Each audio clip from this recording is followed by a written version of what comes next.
This has been a pretty unique gaming year for me. Prior to this year, my favorite video games are always racing games. But being a Switch-only gamer, good racing games are few and far between. Because of this, I decided to jump into the vast ocean of JRPGs, starting off the year with Xenoblade Chronicles Definitive Edition.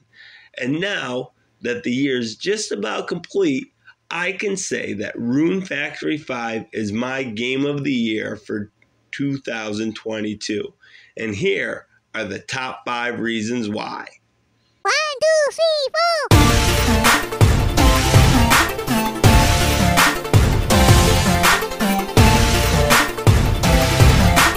Number 5, the story. At first, the story of this game seems to be a pretty basic story of a hero with amnesia that has come to save the town. The story does take several twists and turns along the way that I did not expect and that really encouraged me to play just 10 more minutes.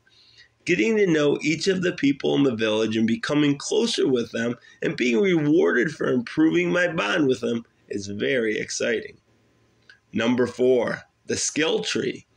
There are skill bars for so many things in this game, from more expected things like combat to skill levels for sleeping.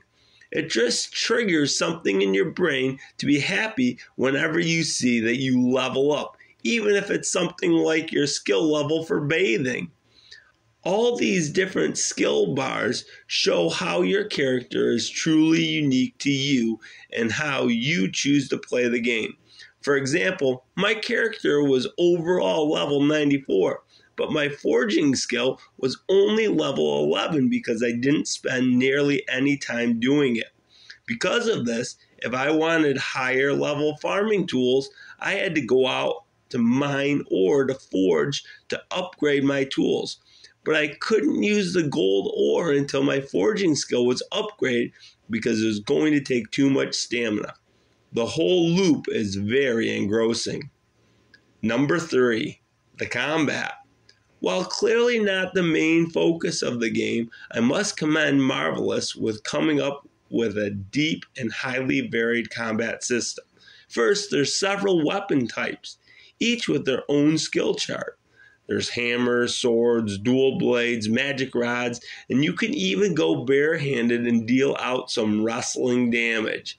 I was really enjoying the dual blades early until I was gifted a seriously OP hammer, and I used that for most of the story of the game.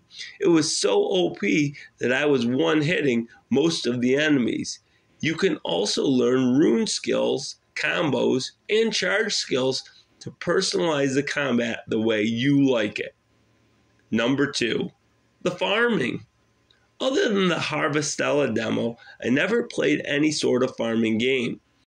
You start off with only a few crop options, all at level 1, but through progress, you gain tons of crops to grow, and also increase the level for your crops all the way up to level 10 by growing the seeds, harvesting the produce, and then sending it away.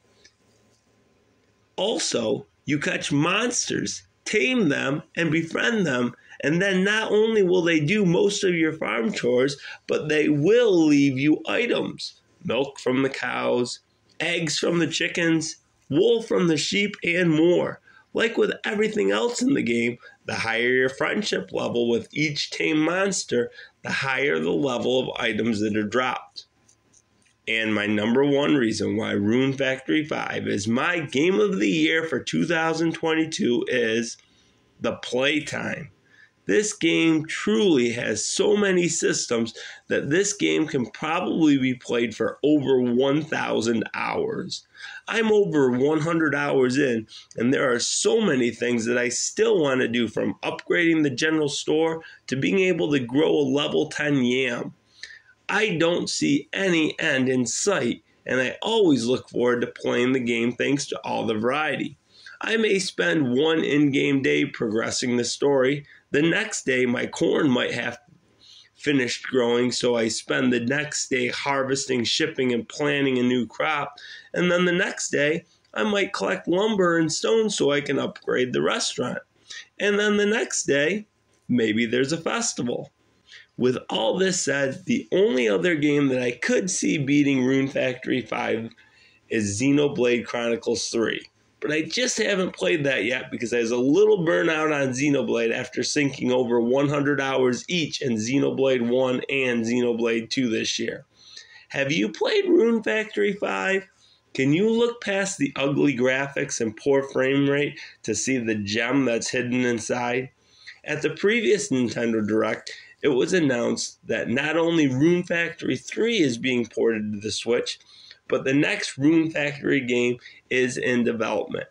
If you like Switch games with a Christian slant, you're in the right place. So subscribe.